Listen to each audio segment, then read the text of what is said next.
No, she's not split either. Yeah, she You alive? she's not all the time, but she's had like so much weakness and stuff in her legs that she fell twice. And it's just like autoimmune, and she doesn't produce any cortisol in her body. So we're trying to figure out what's going on. Doing a lot of testing and stuff. So hopefully coming home tonight with some sort of plan. But They don't know what it is. They don't know. She's had autoimmune stuff for like 15 years, and nobody's really figuring it out. She goes to a bunch of doctors. Nobody has any idea what's going on. So It seems like when they can't figure out what's going on, they call it autoimmune. yeah. And then the other thing she has kind of fights with it. Like it's two things battling each other, sort of. So Kind of like when you have a mental imbalance, they called it a chemical deficiency. yeah.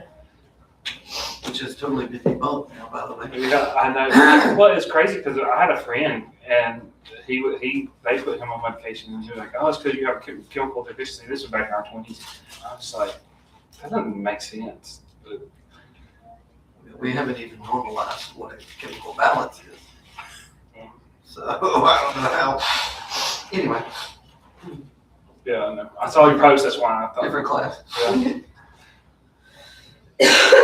I did see Shelby at church last Sunday. Yeah. She was in class, but I think she's been the last couple Sundays actually. She came by herself last week. Mhm. Mom had to work.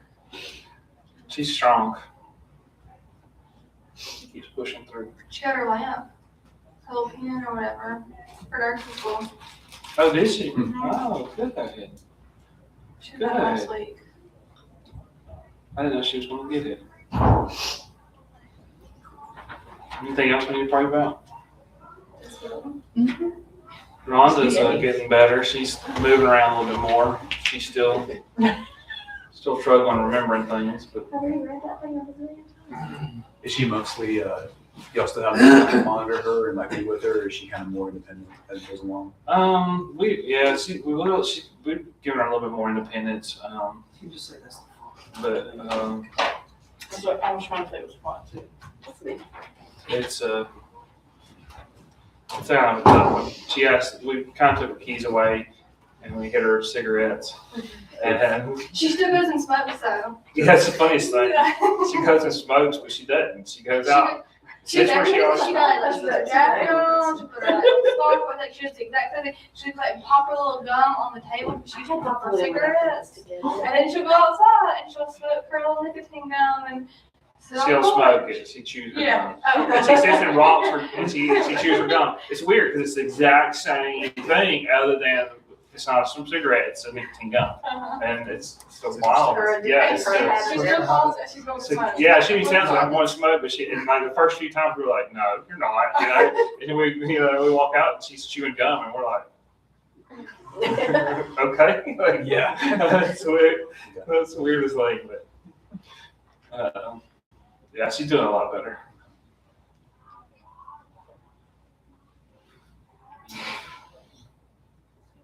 Anything else before we get started? All right, let's start us out with prayer. Christopher, will you pray for us? Dear Lord, thank you for this day and thank you for this night, Lord. Help us as we get to and from our destination every day. We're thankful for this class, Lord, and help us take the lessons that we learned today and apply it to our day-to-day lives, and help us go to and from our destination every day. In Jesus' name we pray. Amen. All right, so before I get started, I want to say thank you to Alan. Alan has helped me a lot through this month. This month's been a really troubling month for me. Been a lot going on, and he's really been there to help. With that being said, I'm going to say, look, if you want to teach class, Alan can make it really easy for you, and has made it really easy for me. This week, I haven't even prepared anything, so it was nice. But it's a more laid back class. But if you want to teach, like bro, Alan will help you. Like, if you want to teach. Y'all just let me know when y'all want to learn something. I'll teach. You're not ready for this.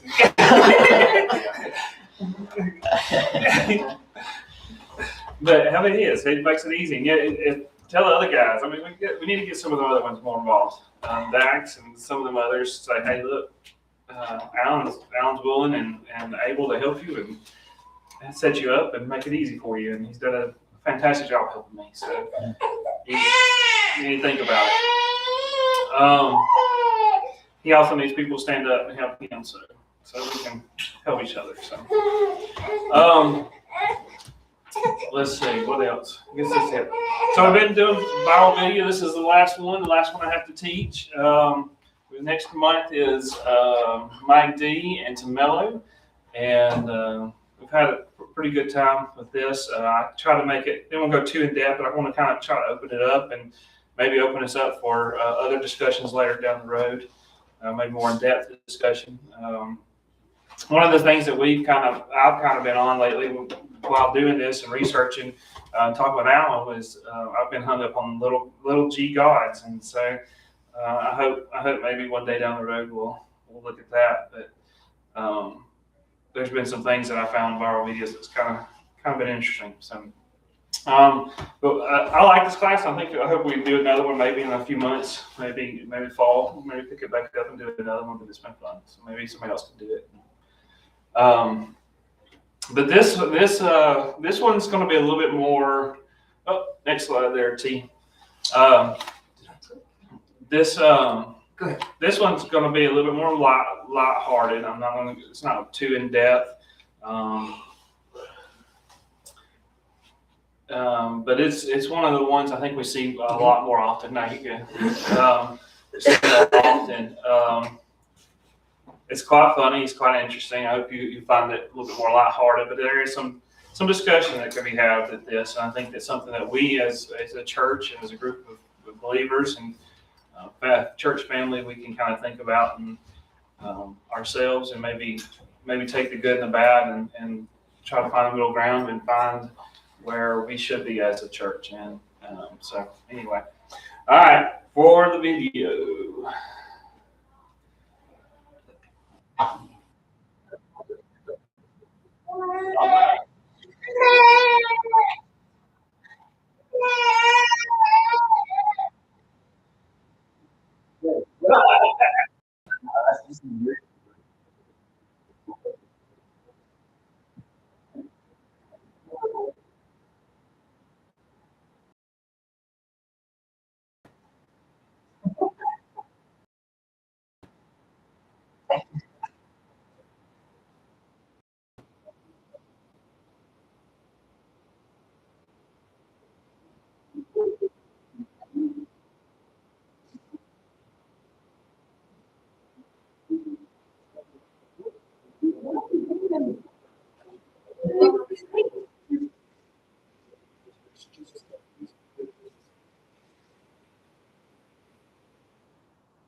I'm about to say, that's what I'm saying. I was like, We actually cut out. There's a little longer because there's actually another one that's a little further along. Good Lord, it's fun too, but had a bad word in it, so we cut it out. He sent it to me, and like I struggled. I thought it was real. Like I was like, this is real. And like I texted him. I was like, what? Like no way. And I was like, I can't believe this. But he's like, no, it's not real. It's not real. So it wasn't real, but it's making fun of what is real or what is out in the world. This guy, tell us. I don't know. I don't know if you ever watched, of course, I don't even have a phone now, but on social media, he's all the time with Castanat. He's a streamer. He's also with Kevin Hart a lot. Just all these big time comedians, and then he goes out and just makes skits all the time, in front of live people. That was a real skit, at a real church, but they didn't know it. So he just goes up there and starts doing all his skits, and he streams it, and you can watch it live on Twitch and YouTube, all that stuff. But yeah, he's a real big time comedian, and he's got like his own Netflix show and stuff. But that's just what he does. So I don't know much about him, but yeah, it's Drewski. yeah, his name is Drewski. He's a popular comedian, and this one he's kind of making fun of religion. Yeah. Drewski supposedly grew up Catholic, but I don't think that's really been confirmed. But I tell you, he talks about those shoes, right? He talks about them, and he's talking about. I had to actually look it up, but it's Louboutin, right? Louboutin. Louboutin. Yeah, but I think it's actually French. It is. So you don't say, it's supposed to be like, anyway. You don't say tan though. It's actually TAHN. That's what I've heard anyway. That sounds awfully French though. I- That's the Walker County Louboutin. Yeah, I mean, but I never even heard of it. I didn't know what it was. So that's tells you how country I am. But he's broken it down into, and what he's doing is he's broken it down into 3 sections, and he's talking about impregnating. You went to work. Always do with a North Champ.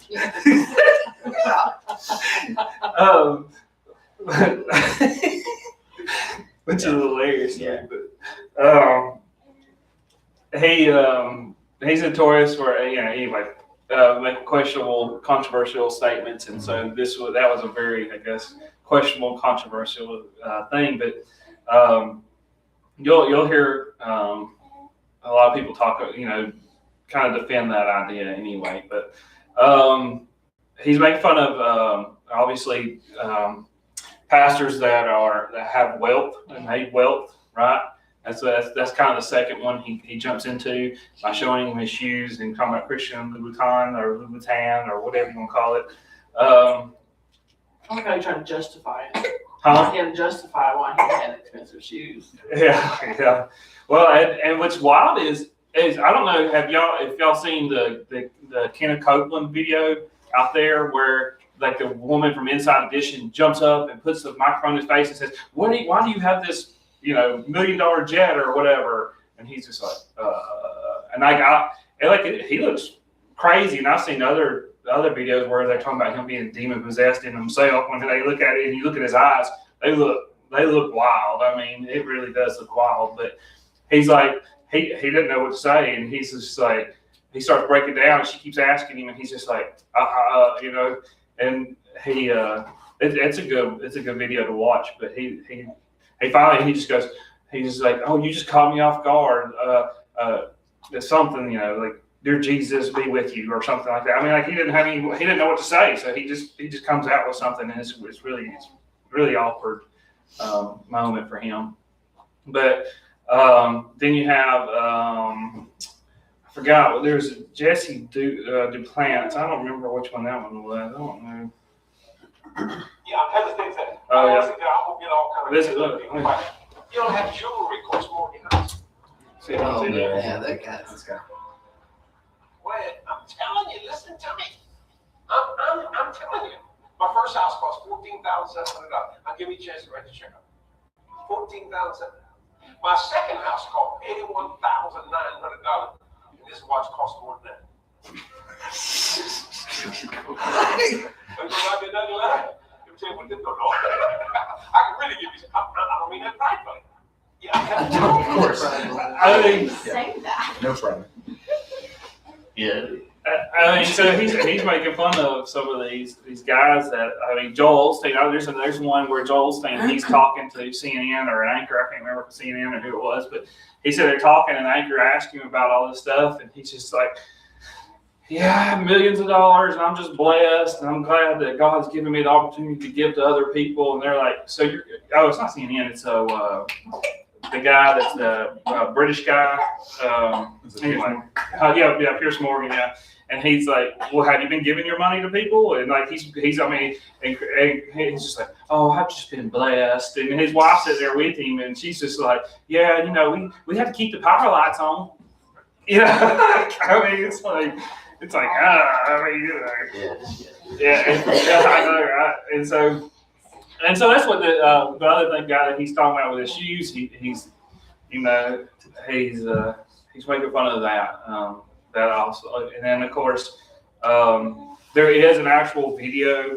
The last one that we looked at, where he's asking for millions of dollars before you leave. There's actually a real video where a guy from Texas has. I don't know if you've seen it, but he has one, and he's like, "I need $40,000 before we leave today. Ushers, close the door in the back."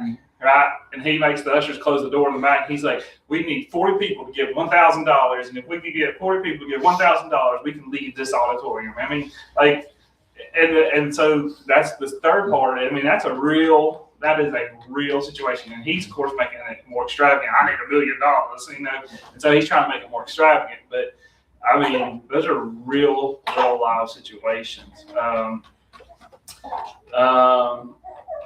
And I think let's go to the picture. This one's an actual real video.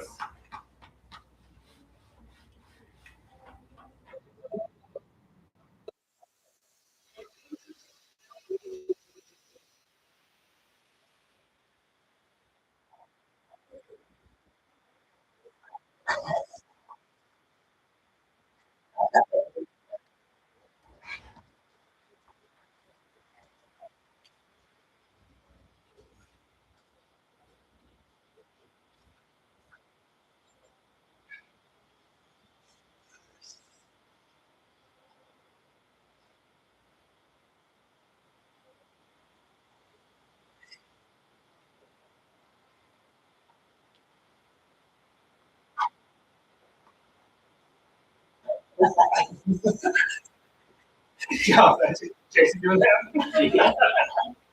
Yeah. Our caterer here now.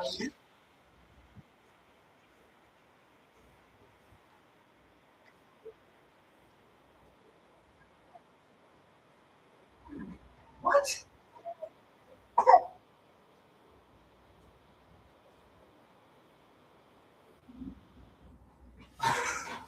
This guy. And that's Mike Todd there, and those are actual real video footages of him and his congregation. And I guess what I want to kind of talk about more specifically in this. I mean, I know these are way out there, and there's a lot of videos you can watch for some way out doctrine and some ideas, but is the megachurch. I think we're seeing a lot more of this because of the influence of the megachurch, or trying to be the megachurch, or trying to get bigger and get more audiences and more people watching you and that kind of thing. So first off, I want to kind of ask you, what are your thoughts on the videos first? We don't crowd surf enough. We don't crowd surf enough. Actually, it doesn't really make me laugh. It makes me mad. Does it really? Okay. Yeah. Why does it make you I mad? don't know. I just don't like it. I don't like It's disrespectful. Yeah, I guess It's- that's yeah, yeah. I mean, yeah, they're true. I mean, they're what Drewski and Mike Todd's. I mean, this stuff's going around. I mean, it's like Drewski, he's more on the other end where he's just making fun of it, but it's like you said, it just makes you mad. I mean, it causes a reaction like, I can't believe this is actually going on. Yeah, but they got thousands. I mean, we're talking about megachurches. Megachurches are typically categorized like 2,000 people. Man, they have thousands of people in their congregations. I mean, you saw him jumping on the trampoline, and there's a crowd of people around him watching him jump on that trampoline. Yeah. Like, thousands of people It are makes watching. it really hard to get people to come to the church of Christ because to them, we're boring. We don't, like that's, if that's what people are wanting, that's not what we have. Yeah. I've seen it in real time. I used to go to the Church of Highlands and all that stuff, and there's, tens of thousands of people, and I think the reason why it's so, like, we're so lacking over here where we're at in the Church of Christ and other small congregations, but they're so growing is because there's no strings attached. If I was, not living right, but I wanted some sort of justification where I could sleep at night of how I was living, I would go there, because you're never going to meet the same person again. You're never going to have community again. And I could walk in there the next Sunday, and nobody's ever going to know me. Nobody's ever going to come up to me and shake my hand. And you have no sense of accountability because there are so many people. And you can go up there and hear your message and then come back home and, well, I went to church today. You feel good about yourself. and then continue how to live and want to live, and then go back. But it also makes me think, when the Bible strictly tells us the way to heaven is narrow and many people, the way to hell is, I mean, look at the churches. Yeah. Not to say there's not a church of Christ, mega church of Christ, so they do what they're supposed to do, but I think technically a church like Mount Juliet, back in the day when David Shannon was there, was technically categorized as a mega church. Technically. But they didn't have all the kinds of crazy things that we saw. But I think when you hear mega church, what you think is that, and I kind of had the same reaction that you did when you saw Drewski's first video. Everything is so high production and quality now, but so outrageous. You question, is this a real church? Because you've seen so much that you're like, I can completely believe. And they're always trying to one up each other, right? Like there's always trying to one up the next person and trying to make it more outlandish, and you get the eyes and the people looking at you. And so, Well, I mean, like your I was first like- class, the Sparkle Creed, like if that's real, then I mean, there's lots of other things that can be real too. I went, a friend of mine who lives in Nashville, it wasn't Mount Juliet, it was, I think it was Concord Road. I think they have 600-700 members, something like that. And I remember going with her one Sunday when I was up there, and she had been a member for like 2 years. And someone came up and, asked who I was, and then same thing to her, and she's like, I've been a member here for 2 years. I remember asking her, I was like, how do you deal with it? Like, I want people to know I'm here, I'm involved. And she wasn't. I'm like, she would do stuff with them at Last Leaders in Nashville. So like she wasn't just someone who just went and left. Like, the people don't even know you're here. Like I like it small, I guess. I want to know everyone in the building. Yeah, you want it to be a family. Yeah. And I was just, she goes somewhere different now, but there I was just like. Yeah, Homewood, my aunt went to Homewood back in the heyday, and I think they were pushing like 1,500 people at one point. I think that's about the biggest they got. They got huge. I mean, they were monstrous. I was at the Gator Highway at one point. The Gator Highway was pushing 500 people. We were pushing 500, 520, something like that. And I grew up in that church, and not disparaging them or anything. I know we're live and everything, but I grew up in that congregation when there was only like 100 people, right? And that congregation kept growing. And the main reason it kept growing was because of location, mainly. But it got to where at 300 people, I was like, I felt comfortable. I felt like I knew everybody. Then when we reached that 500 mark, I was like, I don't know. But the building was so big, I didn't know who was sitting across the other side of the auditorium from me. I never knew them. I never talked to them. And so, personally, I've always believed that there is a sweet spot for congregation size. And after that, it's kind of hard, to really have that church family feel. And I'm not saying it's wrong or right. That's just my personal feeling. So, but that's not really what I wanted to get into. How do you minister to and shepherd to that is other people? That's my thing is, how do you? I think that's the point, is like you can't. Like I was saying, is like here, we all know everybody. We know most of what everybody's going on. And y'all would know if sort of, like let's say for instance, I wasn't living right. Y'all can kind of tell. And if I walk in here on Sunday morning and I'm gonna be like a whipped dog, I just chewed up your couch, I'm gonna have my nose down. Right? Right? But if there was something, you don't have that because nobody knows. So that's kind of what I was saying. It's like here we are a community, we're a family, we all know each other, and we're all praying for each other. We all know what everybody's going on, and there is accountability. And sometimes, you're gonna slip up and you're gonna get corrected. You should at least, by your brother. But I think that's the point. Is like whenever you ask that is the point. You can't, and that's where people draw to because they don't want that pushback and. I've talked to an elder over a big, large congregation. I did at Last Leaders, and we had a conversation about that. And I asked him that question, right? Because I was like, how do you? And he was like, well, we kind of split the congregation into sections, and an elder takes this section, an elder takes this section, an elder takes this group of people, and so on. And so we breaking it down like that. And then we have deacons under us who help us with that. And so they've done it like an org chart. I mean, basically, it's what they've done. And So it becomes smaller churches. yes, right, it becomes smaller churches and then bigger That's what I was gonna say, but it's probably like, It's exactly what it is. You have a morning service and you know, 2 services sometimes when when they're so big. I guess you kind of split them up between. the So, early I mean, service. practically speaking, you end up with several churches sharing the same building. Building. Yes. Yeah. Correct. Mhm. But that does kind of create a toxic culture with the megachurch stuff, because there is an inside joke with megachurches about meeting the senior pastor. Mhm. And he's like a CEO because he's doing everything.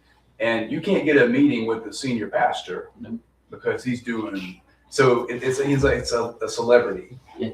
You know, and it makes you wonder, is that how the apostles were? So first day, Acts 2, thousands of people, megachurch, technically, right? Do we think that the apostles were like aloof and like, I can't help you because I'm dangling from the ceiling and jumping on a trampoline? We do see a point where it gets so big and so intricate that they need to parse out some responsibility, but it's not like they're not involved and people don't know who they are. You know, so it does kind of become a toxic relationship where it's like you see the senior pastor up there, but you never talk to the senior pastor and never have a relationship with him because he's like too busy for the common man. But if you're a local entrepreneur in the area, we got a minute for you. Yeah. But to Brody's point, like in that community megachurch setting, like you get to be a Christian Mhm. and associate with Christianity without any buy-in or cost whatsoever. It doesn't cost you anything, right? To claim to be a Christian and to associate with Christians, there's no counting the cost. There's no, like, Do they have a coffee shop, by the way? Yeah. Oh, yeah, they do. On both, they got, yeah. I'm not gonna take the field trip. My brother goes there, and we've had to go. They They're doing dedications to their babies, and so we went to the dedications, and there sure enough is a coffee shop. I've been to them all. Yeah. I've been to like just about every campus around here, and even Desperation. Like they're What, coming up now. At Highlands, what color is their hair at the coffee shop? If Hey, it's normal, if it's regular hair, I don't want it. I'm gonna be honest, brother. I mean, just every color rainbow. You can find it. Perfect. Yeah. That means coffee. That means coffee's good. Yeah, it's good. It's positive for me. Yeah. And then, if you know you need to, work that off, you can go around the corners. Man, they got monkey bars. And Hey, you can go play with the kids, man. That's great. that's what we're missing here. Yeah. We need Adult a monkey bars. coffee shop and monkey bars. Yeah. It- But isn't that what small groups is though for them? Isn't that their accountability? If you want to be involved, yeah, sure. isn't that I be mean, their essential small congregation? yeah, but you have to commit yourself As I said, nobody. to accountability as opposed to, That's why I keep those people. As I've been to them, and quite a few of them actually, and the people you meet that go there, I mean, I hate it. I mean, you can tell they're not committed like at all. Like it's literally like you show up, in a small group, you play basketball for 40 minutes, and after you're done sweating, you gather up. Hey guys, if you're the youth pastor or whatever of that small group, like he's sweating, like he just, I don't know. There, his name's Josh Pierce. He's like 6'6". He's like, hey guys, great game. By the way, just remember Jesus is Lord, and we'll see y'all next week. I mean, honestly. So I mean, the people are there, and it's transactional. You go there because there's on every small group you get to have some sort of game experience or something that you wouldn't get anywhere else. So it's transactional. But so Jesus is the afterthought? yes, I'm not. Yeah, for sure. we're kind of pointing out the bad of these mega churches, but there is some good, right? Yeah. I mean, is there good? I mean, the gospel's being preached. I mean, that's what Paul said. I mean, at the end of the day, I mean, yeah, the people are coming to hear good news. I mean, there's good news being said. I mean, there's no doubt about it. chew the meat, spit out the bones, as you will. But I mean, the gospel is being preached, and there are a lot of people are hearing it. So Comment from Michelle. She says, yes, what Brody said. Yeah. So got your back. Yeah, that's right. She always got my back. I love that. But is it, or is it another gospel? It's That's definitely a a good prosperity. point. It's definitely a prosperity gospel. I mean, because you look at Chris Hodges, he's the senior pastor, and he's got the nicest shoes and the nicest watch. He's got the tailor-made suit. Hey, we watch him at my work. Yeah. I mean, he has broken into the secular world and is doing stuff for I mean. Yeah, I know we're trying to talk about the good, but I mean, literally, like before the service starts, you have like a TV, like a presentation of like the money they're spending, the money they're making, and the communities they're so-called reaching on Saturday, and then like before he actually gets into his lesson, he talks about that, like the goals they're trying to meet financially, the people they're trying to reach, the new campuses they're building. Hey guys, we're building a new campus, so we no longer have to, they're just talking about like all that stuff, and that's where you can tell what his main focus is, and he's like, okay, all right, now let me talk about this. It's definitely the gospel being preached. I mean, yeah, there's some meat to it, but most of it is bones. Like it's definitely a prosperity gospel for sure. Is there anything else good about it? She put in another comment. I don't know if she's wanting to clarify. She says yes, no cost. So I guess she was saying yes to the no cost. Yeah. They're definitely not tied down. Like they're not traditional. No. I mean, they're not afraid to adjust on the fly. Like they're not, besides their donors, there's nobody dictating it has to be done this way, so they can just like roll with whatever comes up. And that's good and bad, right? I mean, because they're not tied down to any particular doctrine either, right? Mm-hmm. And so they don't have to worry about, what they're preaching on up there. They can concentrate on certain areas. There is no tradition, but at the same time, sometimes I think we get caught up, I mean, obviously, in tradition, right? And it becomes a, kind of a thorn in our side, I guess you'd say, or I don't know what you'd call it, but it can kind of slow us down some. And we get caught in those, whatever it is. I mean, You can't do that because we've never done that. Yeah, exactly. Right. Or we don't think outside the box. Yeah. Right? I mean, like, you got to give it to them. They're thinking so far out the box, they're doing trampolines in service. I mean, again, that's good and bad, but like, they are at least thinking, how do we get to people? How do we affect people? How do we, Well, and if you get somebody that's like kind of a regular at the Highlands to actually come to your congregation, they're going to ask you questions like, why do this? And it gives you the opportunity to teach them in a way that if you bring somebody that's never been to church, you may not think like, oh, I need to explain this, or I need to, they're not going to ask these questions, these hard questions. Because at the minimum, you have an opportunity to teach. Yeah. Because there is they have seen something. Yeah. There's a starting point. Do you think also? I think that's more convenient for us, though, than it is for maybe the ideal for them. It's just because we're not prepared to defend Christianity to an unchristian world. We're familiar with denominationalism and everybody that we try to convert having some Christian background. But I don't know that in the overall scheme of things, if we were more prepared for that would be better. Sure, but But that would be a pro of what they're doing. Mm-hmm. Yeah, I've got another comment, but I'll make mine first. So. Oh, the gatekeeper. Yeah, I was gonna say to that comment of how do we get to people? Do you think maybe like this would be a cautionary tale of what to not appeal to when trying to appeal to people to get them to come in?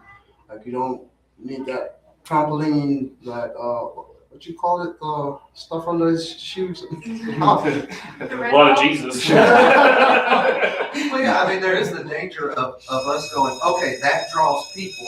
How close can we get to that to draw people?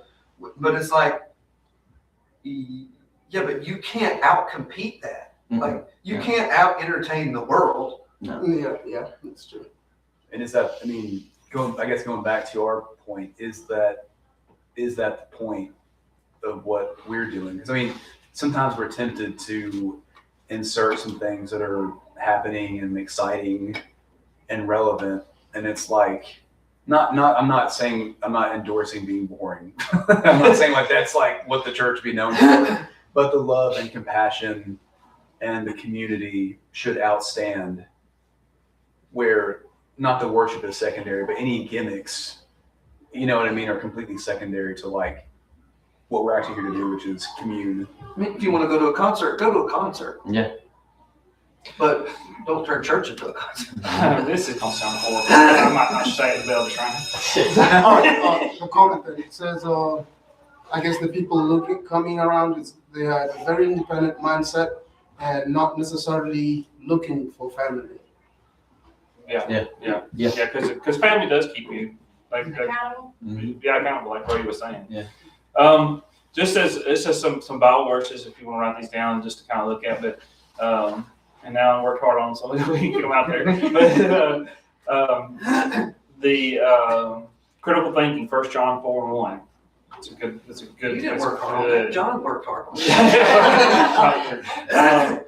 We're going to look at tradition and how tradition and Christ looked at tradition and handled tradition. Acts 17:23. What was that? Acts 17? 17, yeah. 16. Starting about 16.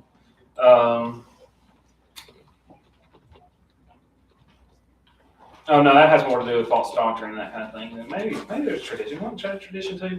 Anyway, and then of course we need to be all things to all men, which we all kind of know that, but it's something to think about when we think about this. Is 1 Corinthians 9:22. So.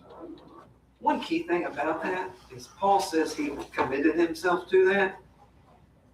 That doesn't mean it's actually doable. Yeah.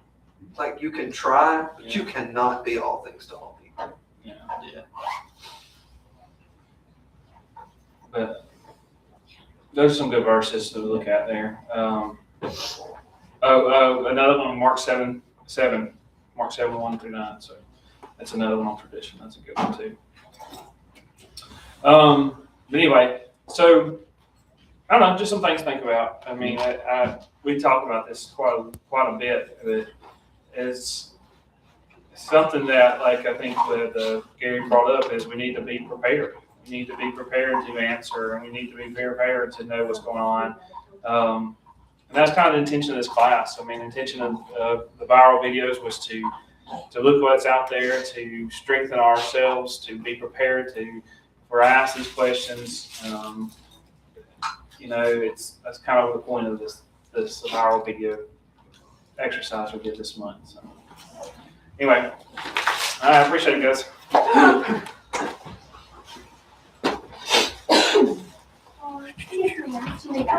Good job, boss. It's kind of a